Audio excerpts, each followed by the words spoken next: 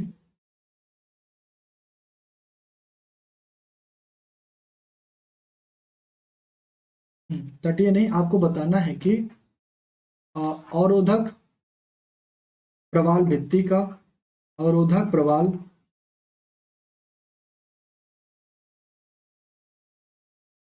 भित्ति का समुद्री लहरों से आच्छादन पर क्या प्रभाव पड़ेगा, और क्या ये भी उबड़ खाबड़ पाए जाएंगे कि नहीं, उबड़ खाबड़ पाए जाएंगे कि नहीं। ये आपके ऊपर प्रश्न है, आपको बताना है हाँ या फिर ना। ठीक, या तो ये सही होगा या तो ये सही होगा।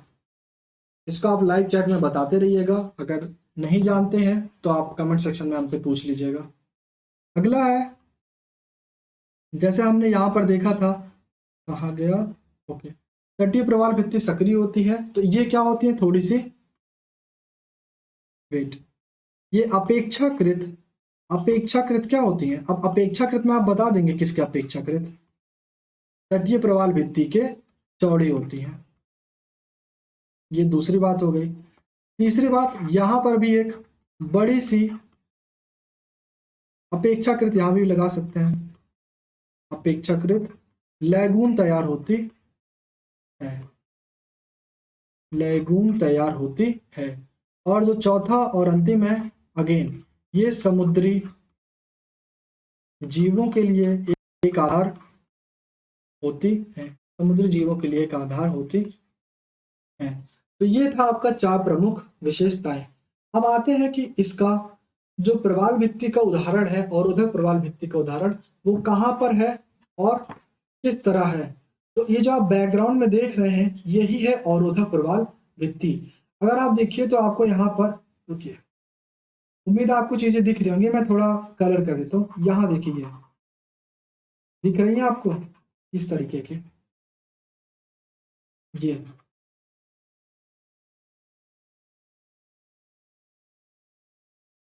ये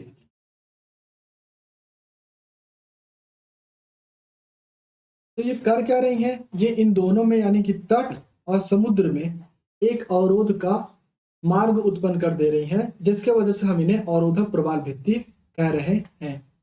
प्रश्न उठता है कि इसका कोई उदाहरण, तो इसका हाँ उदाहरण है, और वो बहुत ही महत्वपूर्ण उदाहरण है। इसका नाम है ग्रेट बैरियर रीफ। ठीक है, इसका नाम है ग्रेट बैरियर रीफ, यानी कि ये विश्व की सबसे बड़ी प्रवाल भित्ति का उदाहरण है, अवरोधक प्रवाल भित्ति का उदाहरण है। इसके नाम में लिखा है ग्रेट बैरियर रीफ। अवरोधक प्रवाल भित्ति को वास्तव में बोलते हैं barrier reef, barrier coral reef, barrier coral reef. तो ये सबसे ग्रेट माना जाता है। ये कहाँ पर है, ये ऑस्ट्रेलिया के पूर्वी तटों पर है, ऑस्ट्रेलिया के पूर्वी तटों पर है। तो ये था आपका अवरोधक प्रवाल भित्ति क्या होता है, कैसे होता है, और उनके बारे में विस्तार से वर्णन। अब आते हैं वलयाकार प्रवाल भित्ति पर। वलयाकार प्रवाल भित्ति का नाम सुन के ही लग रहा है कि ये किस आकार में होंगी, वलय के आकार में होंगे। वलय किस तरह होता है, एक रिंग की तरह। इसे हम इंग्लिश में एटॉल भी बोलते हैं, इसे याद कर लीजिएगा। एटॉल का मतलब होता है घोड़े के नाल जैसी संरचना, घोड़े के नाल जैसी संरचना। ठीक, तो ये जो वलयाकार प्रवाल भित्ति होती है, ये कुछ इस तरीके से होती है।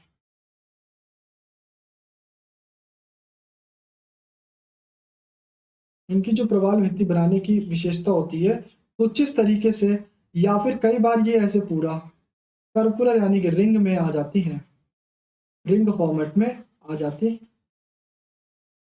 तो ये है आपका वलयाकार प्रवाल भित्ति। अब आते हैं कि इनकी क्या विशेषताएं हैं। सबसे पहले तो इनकी विशेषताएं ये वलय आकार में होती हैं, इनके ज़्यादा विशेषताएं नहीं हैं, वलय आकार में होती हैं। और हाँ, एक चीज़ और, ये देखिए अगर यहाँ पर ऐसा होगा तो यहाँ पर काफ़ी पानी की मात्रा उपस्थित हो जाएगी, यानी कि यहाँ पर सबसे बड़ी लैगून की स्थिति दर्ज होगी, यानी सबसे बड़ा लैगून यहाँ पर बनेगा। यहाँ पर लैगून बनेगा। तो आप दूसरे में कह सकते हैं ये एक लैगून का निर्माण करती, बड़ी सी लैगून इनकी कैसी होती है, बड़ी सी लैगून का निर्माण करती। तीसरा क्या है कि ये देखने में अत्यधिक सुंदर लगती है, मनमोहक लगती है, इसीलिए इनका आ, क्या बोलते हैं उसको, टूरिस्ट को क्या बोलते हैं हिंदी में, मतलब सॉरी टूर को आ, हिंदी में तो याद ही नहीं आ रहा अभी, अचानक से कभी कभी कोई शब्द याद ही नहीं आता। तो यहाँ पर हम लिख देते हैं कि ये टूरिस्ट प्लेस की तरह काफ़ी काम करते हैं। अभी अगर हिंदी में याद आ जाता है तो मैं फिर से यहाँ लिख देता हूँ इसे क्या बोलते हैं। एक मिनट फिर से याद करता हूँ, टूरिस्ट। आप लोग लाइव में बताइएगा अगर आपको याद आ रहा है, कमेंट में भी बता सकते हैं अगर ऑफलाइन देख रहे हैं तो। चलिए कोई बात नहीं, याद तो नहीं आ रहा है, क्या कर सकते। चलिए अब आते हैं कि वल्लभ का प्रवाल भित्ति का उदाहरण देख लें। आप जो लक्षद्वीप देखते हैं, भारत का लक्षद्वीप, ये सबसे बड़ा उदाहरण है वलय का प्रवाल भित्ति का। मालदीव्स का नाम सुना होगा आपने, यहाँ पर लोग अधिक घूमने भी जाते हैं, यही कारण है वलय का प्रवाल भित्ति का। देखिए वहाँ के कुछ अलग भी कारण हैं, मतलब जो वहाँ की सुविधाएं हैं वो तो है ही, लेकिन यहाँ पर वलय का प्रवाल भित्ति भी एक महत्वपूर्ण कारण है जो देखने में अत्यधिक सुंदर लगता है। और कहा गया, ओके, और मार्शल द्वीप, ये तीन प्रमुख उदाहरण हैं। क्या इतने ही उदाहरण हैं? तो उत्तर है जी नहीं, इससे भी अधिक उदाहरण पाए जाते हैं, लेकिन ये तीन प्रमुख हैं। अब आप देखिए यहाँ पर ये एक, यहाँ पर ये लैगून तैयार हो गया है, इतनी बड़ी सी लैगून यहाँ पर तैयार हुई है, और ये रहे प्रवाल भित्ति, ये जो आपको घेरे हुए रखे हैं इस लैगून को, ये कुछ कुछ सर्कुलर फॉर्म में है। उम्मीद है आपको दिख रहा होगा, यही है वलय का प्रवाल भित्ति।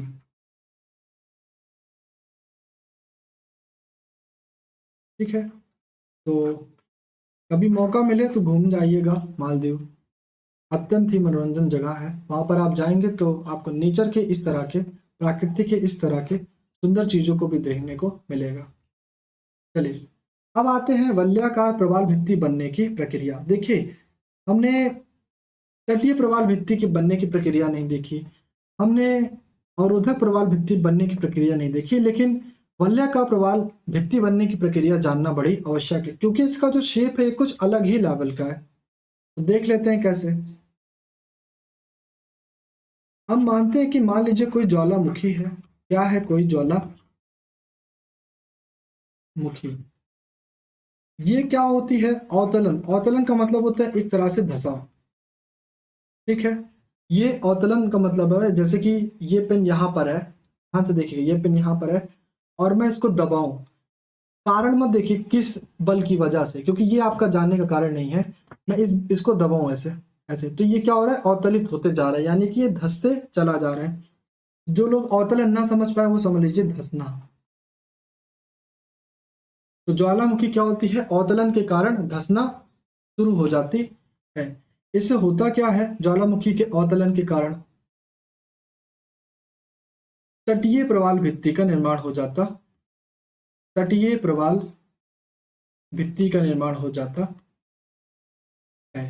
जब ये और अवतलित होता है, जब ये और अवतलित होता है, और अवतलित, यहाँ प्लस प्लस का मतलब हो गया कि और अवतलित हुआ। ऐसी परिस्थिति में क्या होता है कि गहराई बढ़ जाती है, और आप देख रहे हैं गहराई बढ़ने पर ये तटीय प्रवाल भित्ति किसमें परिवर्तित हो जाएंगे, अवरोधक।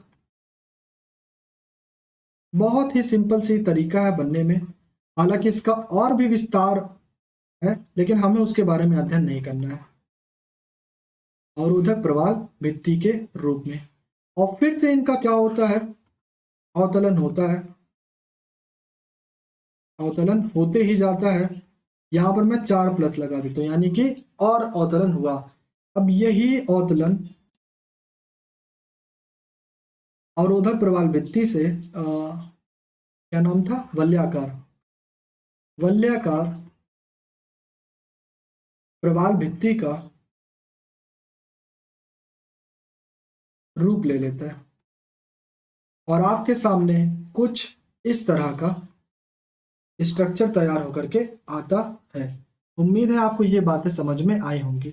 अगर आपको नहीं समझ में आई है तो किसी दिन मैं एक, जब भी मैंने आपको बताया कि हर टॉपिक का एक लास्ट सेक्शन होगा जो होगा फाइनल सेक्शन, जिसमें हम वो सारी चीजें कवर करेंगे। जब आपके डाउट आ जाएंगे, मैं भी कुछ क्वेश्चंस वगैरह उसमें ऐड करूंगा, मैं अपने डाउट भी उसमें ऐड करूंगा, वो आपको एकदम लास्ट में मिलेगा 50 से 60 दिन बाद।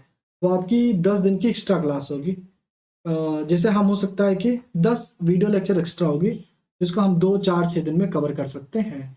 इसके बाद आपको पूरी ज्ञान हो जाएगा इसके बारे में सिलेबस के हिसाब से। तो इसको हम जो है एक वीडियो के माध्यम से भी देखेंगे कि कैसे ये वलयाकार प्रवाल भित्ति बनती है। आते हैं नेक्स्ट पे। अब देखिए, अब है कि प्रवाल भित्तियों का जो विकास होता है, इसके पीछे कई मुख्य सिद्धांत हैं, और जिसमें सबसे महत्वपूर्ण सिद्धांत है डार्विन का अवतलन सिद्धांत। प्रश्न ये है कि डार्विन ने ऐसा क्या बताया था। उत्तर है कि आप इसको फिर से पढ़िए, अवतलन सिद्धांत। तो समझ रहे हैं अवतलन का मतलब धंसना। अब एक चीज और भी ध्यान रखिए, मैंने आपको कई बार बताया कि मैं क्लास को इंटरेक्टिव बनाना चाहता हूं हमेशा, इसीलिए मैं सारी चीजें नहीं पढ़ाऊंगा, मतलब पढ़ाऊंगा मैं ही, लेकिन मैं आपसे चाहूंगा कि आप उन चीजों के बारे में अध्ययन भी करें पहले, तब मैं आपको पढ़ाऊंगा। ठीक है, क्योंकि ये क्लास फ्री है, तो फ्री है तो क्यों ना कुछ इसको इंटरेक्टिव बनाया जाए, इसको पूरा ऐसे रखे जैसे कि पेड की तरह है, तभी आप चीजें समझ पाएंगे। अभी शुरुआत का दिन है, इसलिए मैं ये चीजें आपको बार बार बताते रहता हूँ। जब हम एक अपने पॉइंट पर पहुंच जाएंगे, पीक पॉइंट पर, फिर वहां पर ये सारी बातें भी नहीं होंगी। 1 मिनट, चलिए। तो ये था अवतलन सिद्धांत ऑफ डार्विन। इसमें ये बता, तो इसको मैं बताऊंगा नहीं, लेकिन हाँ आपको समझने के लिए मैं थोड़ा हिंट दे देता हूँ। हिंट है लैगून, हिंट है लैगून। आप पढ़िएगा इसे जरूर। अगर आपने बुक नहीं खरीदी तो आज ही जाइए बुक खरीदिए। मैं आपको फिर से बता रहा हूँ, बिना बुक के कोई काम नहीं होगा।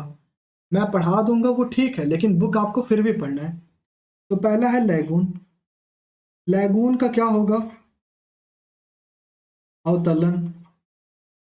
इसके बावजूद भी, वैसे मैं आपको पूरा कॉन्सेप्ट ही पॉइंट वाइज समझा दे रहा हूँ, लेकिन आप फिर भी पढ़िएगा। अवतलन, लेकिन ये नियत रूप से बनी रहेगी। इसका मतलब होगा प्रवाल भित्ति का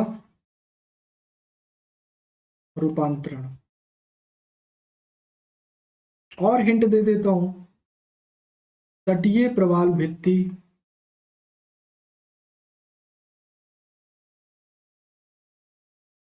is implies that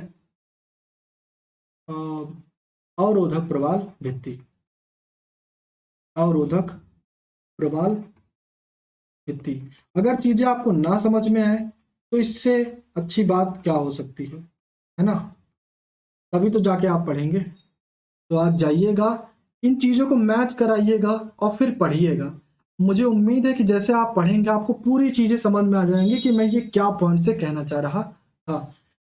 मुझे नहीं लगता कि आपको 5 मिनट से ज्यादा समय लगेगा इसको समझने में, लेकिन आपको समझना है और आप जाइएगा और इसे समझिएगा जरूर जरूर। और इसी के बाद इसकी आपको सीमाएं भी मिलेंगी। सीमाएं आपको कहाँ से मिलेंगी यह भी मैं बता देता हूँ।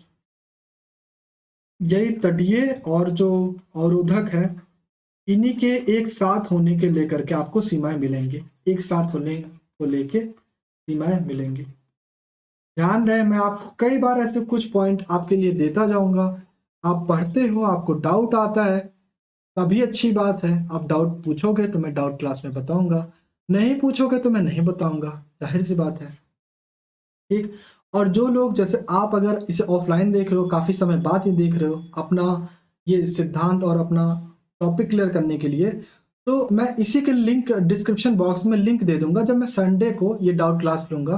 तो अगर आप बहुत समय बाद देख रहे हो, 2, 4, 6 महीने बाद देख रहे हो इस वीडियो को, तो फिर आपको डिस्क्रिप्शन में लिंक होगा, उस पे क्लिक करना, आपको वीडियो मिल जाएगी, जहाँ पर इसके बारे में मैंने अलग से समझाया हुआ है।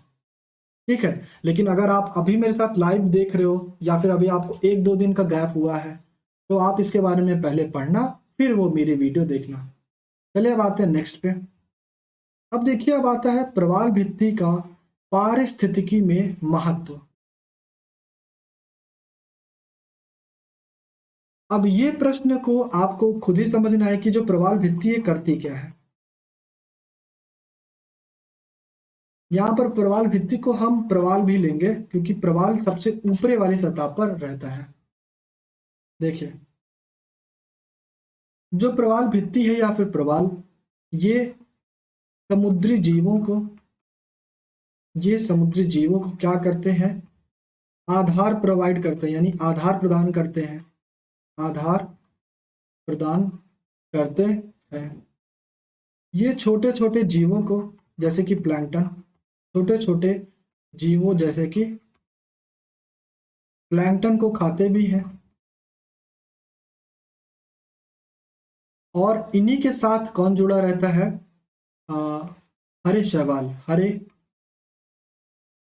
शैवाल। यानी कि ये तंत्र का निर्माण करते हैं, यानी एक पारिस्थितिकी तंत्र का निर्माण करते हैं।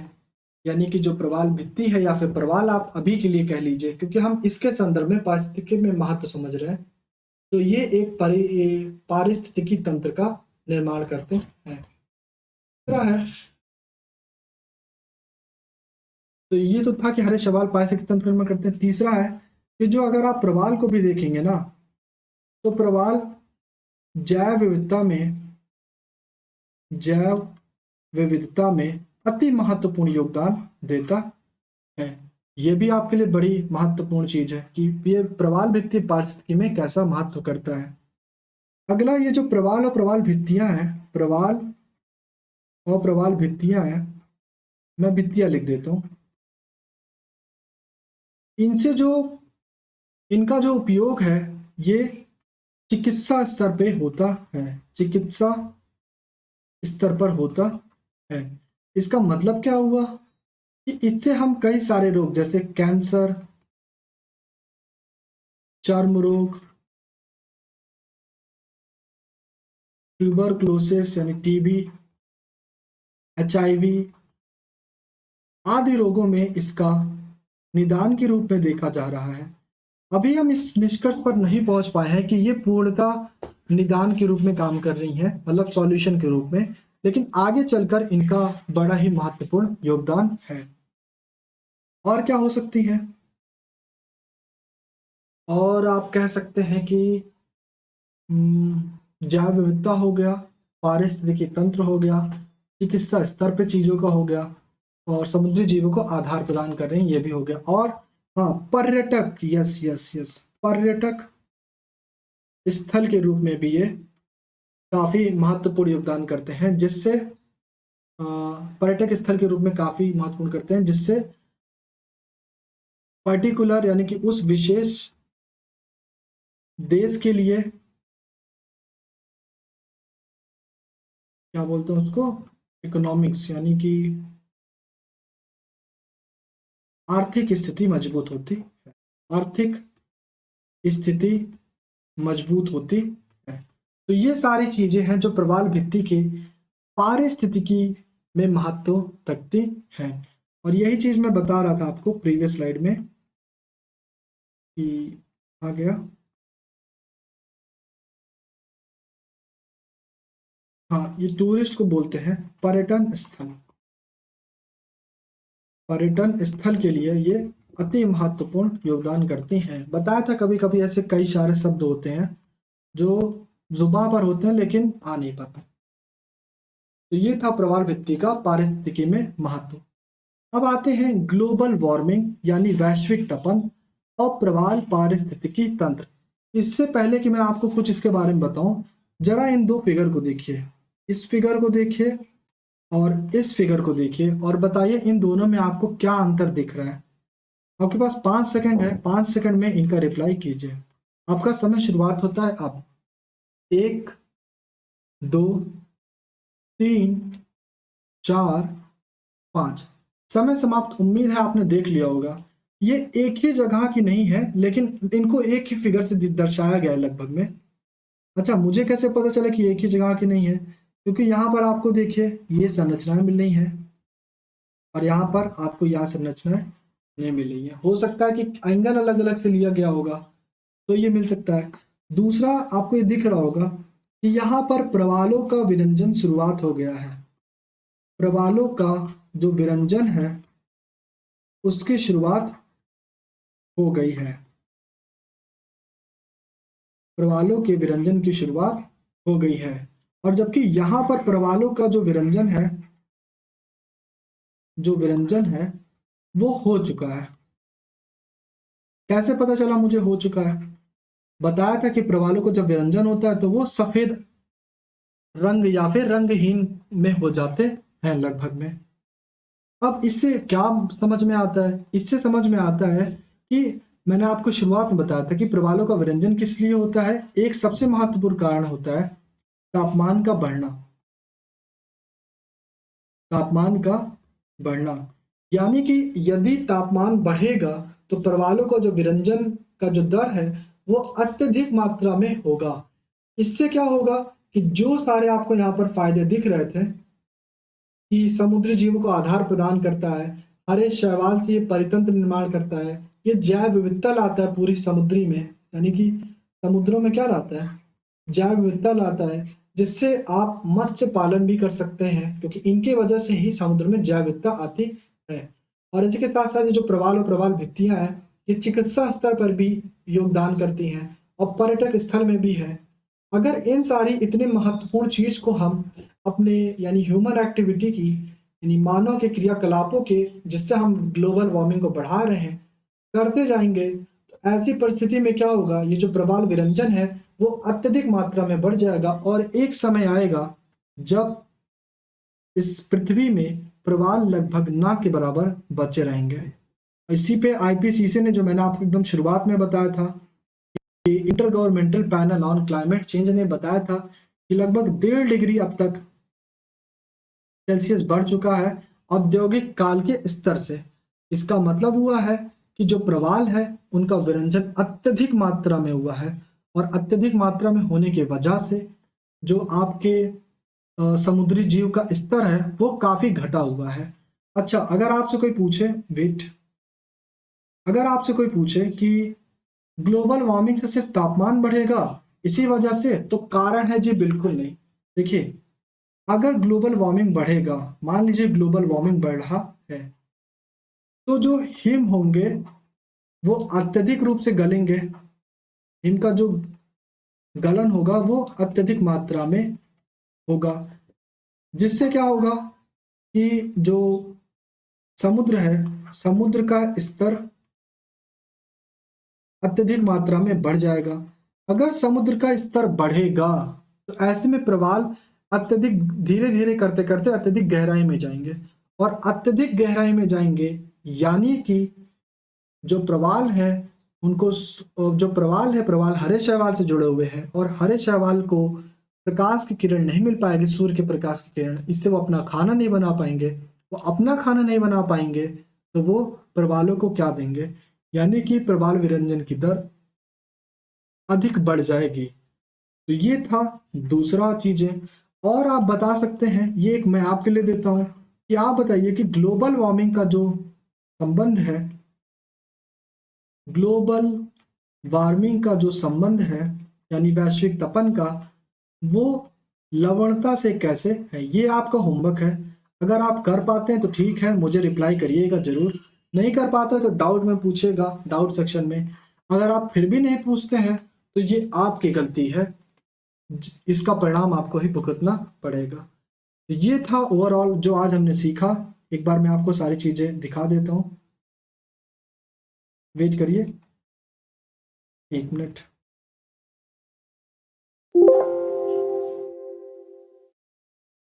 एक मिनट रुकेगा आप लोग। तो ये है कि पहला हमने अपने प्रीवियस होमवर्क को किया। इसके बाद हमने देखा कि प्रवाल भित्ति क्या है और कैसे चूने के खोल से ये तैयार होते हैं और कैसे इनकी मृत्यु होती है और किस तरह इनका रंगहीन बदलता है। उसी रंगहीन को हम प्रवाल विरंजन बोलते हैं। कब इसकी दर तेज होती है और कब कम। इसके साथ हमने पढ़ा कि प्रवाल भित्ति के प्रकार क्या होते हैं। उन प्रवाल भित्तियों का हमने एक एक सहित का पढ़ा कि वो प्रवाल भित्तियाँ क्या हैं, कैसी हैं, उनकी विशेषताएं क्या हैं। उनके हमने उदाहरण भी देखे जिसमें रामेश्वरम से गल्फ ऑफ मन्नार देखा हमने, जिसको हम सामान्य शब्दों में राम सेतु के नाम से जानते हैं। इसी के बाद हमने पढ़ा कि अवरोधक प्रवाल भित्ति क्या है, अवरोधक प्रवाल भित्ति की विशेषताएं क्या है। फिर उनके उदाहरण भी हमने देखे। ये है ग्रेट बैरियर रीफ। इसके बाद ऑस्ट्रेलिया वाला हमने एग्जाम्पल देखा। वलयाकार प्रवाल भित्ति पढ़ी, उसकी विशेषताएं देखी और उसके उदाहरण भी देखे, जैसे लक्षद्वीप, मालदीव और क्या था, मार्शल द्वीप। इसके बाद वलयाकार प्रवाल भित्ति के बनने की हमने प्रक्रिया देखी और हमने आपको ये भी कहा कि अगर आपको ये चीज़ें नहीं समझ में आई तो हम आपको एक वीडियो दिखा देंगे जिससे आपको चीज़ें पूरे दिमाग में बैठ जाएंगे। फिर प्रवाल भित्तियों के विकास से संबंधित मुख्य सिद्धांत, जिसमें सबसे मुख्य सिद्धांत है डार्विन का अवतरण का सिद्धांत, जिसे आपको मैंने होमवर्क में दिया है, आपको करना है। अगला है अवतरण सिद्धांत की सीमाएं, जो डार्विन के द्वारा दी गई थी। मैंने आपको दिया था कि तटीय और अवरोधक एक साथ से रिलेशन है, उन्हें देखिएगा, पढ़िएगा तो समझ में आएगी, नहीं आएगा तो पूछेगा। फिर हमने बताया प्रवाल परिस्थितियों का महत्व क्या है और इसके बाद ग्लोबल वार्मिंग और पारिस्थितिकी तंत्र का आपस में संबंध कैसे है और कैसे ये प्रवाल विरंजन की दर को आगे बढ़ाती है। अब आइए ले लीजिए आज का होमवर्क, क्योंकि होमवर्क बहुत जरूरी है। 2 डेज होमवर्क आज। इसकी स्लाइड पता नहीं कहाँ गायब हो गई। 2 डेज होमवर्क। देखिए कल हमने प्रैक्टिस की थी मेंस पे, तो आज हम करेंगे प्री वाले पे। और मेरे जो प्रश्न भी होंगे ना, ऐसे होंगे कि आपको आसानी से समझ में आ जाएंगे और उन्हें सॉल्व करने पर आपको चीजें मिलेंगी। तो पहला आपको भारत के मानचित्र में, भारत या विश्व जहां जरूरत जैसे पड़े, विश्व के मानचित्र में आपको कुछ चीजें दिखानी है। वो क्या है देखिए। पहला है आपको दिखाना है great barrier reef. Great barrier reef, ये मैं भी दिखा सकता हूँ, मैं आपको फिर से बता रहा हूँ, लेकिन मेरा ये जो मानना है कि ये चीजें क्यों ना आप दिखाएं। आप दिखाएंगे तो आपको चीजें क्लियर रहेंगी। और हाँ, अगर आपको नहीं आता है, आप नहीं ढूंढ पा रहे हैं, तो एटलस लीजिएगा, वहां पर आपको मिल जाएगा। अगर फिर भी नहीं मिलता है तो मैं तो आपको कल की क्लास में ये सारी चीजें बताऊंगा। ग्रेट बैरियर रीफ, इसके साथ आप दिखाएंगे लक्षद्वीप, मार्शल द्वीप, मार्शल द्वीप, आपको दिखाना है राम सेतु। ठीक है, राम सेतु को आप एक लाइनिंग ऐसे बस बना देंगे डॉटेड वाइज, मैं चीजें समझ जाऊंगा। और आपको क्या करना है, अगर आप होमवर्क करते हैं तो मुझे प्लीज इंस्टा पे मैसेज कर दिया करिए, जिससे मैं देखता रहूं कि आप क्या कर रहे हो। ठीक है, और इसके साथ हो गया मन्नार की खाड़ी, हाँ वो तो आ जाएगी राम सेतु में। मार्शल द्वीप हो गया और मालदीव, मालदीव। और आप दिखाएंगे मुझे, आज आप फिर से मुझे दिखाइएगा अंटार्कटिका, क्योंकि इसको मैं जो दे रहा हूं तो ये बहुत इंपॉर्टेंट है, प्रवाल से ही संबंधित है, मैं आपको बताऊंगा। अंटार्कटिका महासागर, अंटार्कटिका महासागर। इसी के साथ आप हिंद महासागर दिखाइएगा। और हिंद महासागर आपको दिखाना है, लेकिन इसी के साथ साथ आप इसका पूर्व, पूर्व या और पश्चिम, इन दोनों को ध्यान से देखिएगा, क्योंकि जब बोनस क्लास होगी तो मैं वहां आपको बताऊंगा कि मैंने आपको हिंद महासागर का ये पूर्व और पश्चिम भाग देखने को क्यों बोला था। याद रहे, प्रवाल भित्ति से ही संबंधित है। क्या संबंध है आपको धीरे पता चलेगा। अगर आप जानना चाहते तो हिंट है प्रवाल विरंजन, और हिंट जानना चाहेंगे तो है कि प्रवालों की समाप्ति। ठीक है, और जानना चाहेंगे तो एक है रिपोर्ट। वो रिपोर्ट क्या है मैं आपको सारी चीजें बताऊंगा, वो बोनस सेक्शन में जब एक बार हम पूरा का पूरा बेसिक कवर कर लेंगे तब।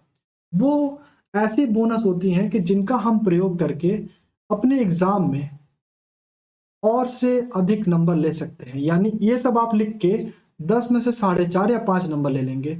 ये मत कहिएगा कि सर इतना कम क्यों आप दे रहे हैं? क्योंकि यूपीएससी में कॉपी ऐसे ही चेक होती है। विश्वास नहीं हो रहा है? आप फिर से बोल रहा हूँ, टॉपर की कॉपी तो नहीं उठा पाएँगे आप, लेकिन टॉपर का मार्क्स देखिएगा। देखिएगा मैक्सिमम वो 50 से 60% पाया होगा। 50 से 60%, इससे ज़्यादा जल्दी जाता ही नहीं है। 75-76 बहुत बड़ी बात होती है और ये लोग फर्स्ट रैंक ले आते हैं। इसका मतलब समझ रहे हैं? फर्स्ट रैंक लाना वो भी 50 से 60% के साथ, यानी कि वो बहुत कुछ लिखा होगा, तब जाकर के उसको 50 से 60 मिला है। इसलिए मैं बोल रहा हूँ जो सच्चाई के साथ कि आपको 5 से 6 या 4.5-5 नंबर तैयार हो जाएगा अगर आप ऐसा लिखेंगे। अगर आप जो बोनस सेक्शन वाला भी देख लेंगे तो आपके जो मार्क्स हैं वो 6 या मैक्सिमम 6.5 बन जाएँगे, ठीक है?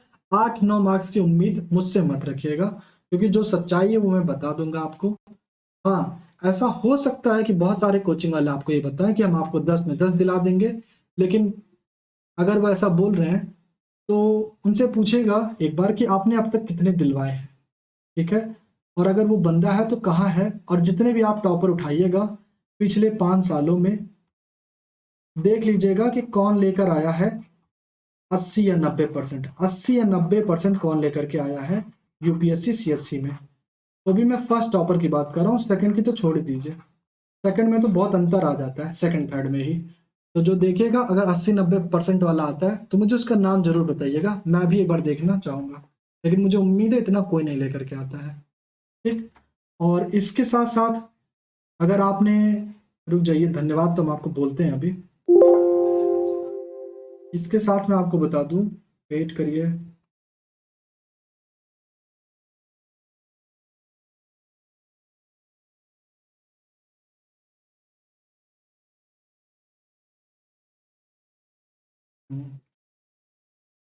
अगर आप जो है अभी तक मेरे साथ जुड़ना चाहते हैं, यानी कि मेरे वेबसाइट पर आप आना चाहते हैं और वहाँ पर चीज़ें आप लर्न करना चाहते हैं, क्योंकि यूट्यूब पे सिर्फ आपको लेक्चर्स मिलेंगे।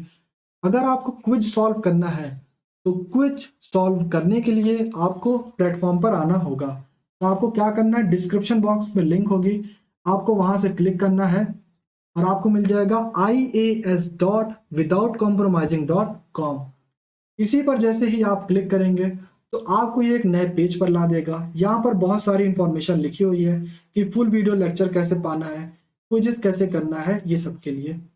इसके बाद जब आप यहाँ पर होम पर आएंगे तो आपको यहाँ पर दिख जाएगा कि अभी कौन कौन से कोर्स चल रहे हैं। तो जैसे अभी ज्योग्राफी का चल रहा है, आपको कंटिन्यू लर्निंग का ऑप्शन नहीं मिलेगा, आपको मिलेगा कि आप पहले साइन इन करिए। साइन इन के लिए आपको एक यहाँ पर अकाउंट बनाना होगा। तो ये अकाउंट आपको बनाने के लिए रजिस्ट्रेशन करना होगा। रजिस्ट्रेशन आप जैसे करेंगे तो रजिस्ट्रेशन वाला बॉक्स काम नहीं कर रहा है अभी, कुछ ग्लिचेस की वजह से। मैं उसे जल्दी ही फिक्स करता हूँ। लेकिन अगर आप चाहते हैं कि नहीं मुझे चीज़ें पढ़ना है, समझना है, तो आप मुझे मेल कर दीजिएगा। मेरा मेल है akash@gmail.com।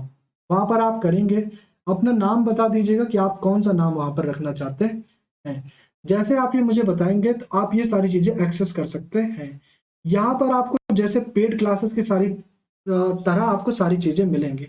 जैसे अभी हम लोग पढ़ रहे हैं ओशिनोग्राफी, तो आप ओशिनोग्राफी पे क्लिक करेंगे, आपके सामने ये पूरा सेक्शन खुल के चला आएगा। जैसे इंट्रोडक्शन टू ओशिनोग्राफी, इसका पार्ट 1, पार्ट 2, टाइड और ऐप पे आपको पूरा टेस्ट सीरीज मिल जाएगा। हालांकि अभी ये क्विजेस के फॉर्म में है, धीरे धीरे इसमें हम और अपडेट करेंगे। इसको अभी मैंने केवल चेक के लिए किया था। तो सोमवार से आपको यहाँ पर टाइड अप के क्वेश्चन मिल जाएंगे। अब कोरल रीफ के पार्ट 1 आपको यहाँ अगर लेक्चर देखना है तो लेक्चर आपको यहाँ मिल जाएगा, इस पर क्लिक करते ही। यहाँ पे दिखा है कमिंग सून, अभी मैंने अपडेट नहीं किया तो ये अपडेट हो जाएगा। जब आपका ये हो जाए तो आप यहाँ पर मार्क एज कंप्लीट कर लीजिए। मान लीजिए कि आपने ओशिनोग्राफी मेरे साथ कंप्लीट कर लिया और अब आप पढ़ना चाहते हैं ह्यूमन ज्योग्राफी, तो बस आपको ह्यूमन ज्योग्राफी पे क्लिक करना है। वेट, और आपके सामने ह्यूमन ज्योग्राफी का पूरा डेटा खुल के चला आएगा।